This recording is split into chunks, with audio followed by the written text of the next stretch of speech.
بسم اللہ الرحمن الرحیم رب اشرح لی صدری ویسر لی امری واحلل عقدۃ من لسانی یفقہوا قولی۔ نماز کا انتظار۔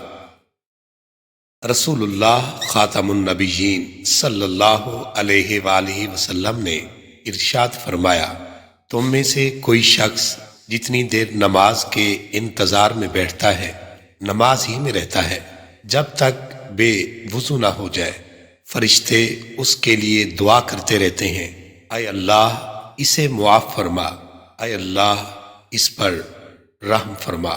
اللہ تعالی ہم سب کو نماز پنجگانہ باجماعت ادا کرنے کی توفیق عطا فرمائے، آمین یا رب العالمین۔ رسول اللہ صلی اللہ علیہ وآلہ وسلم نے ارشاد فرمایا، اللہ اس شخص کے چہرے کو سرسبز و شاداب رکھے جو ہم سے کوئی حدیث سنے اور پھر اسے ویسے ہی آگے پہنچا دے جیسے اس نے سنی۔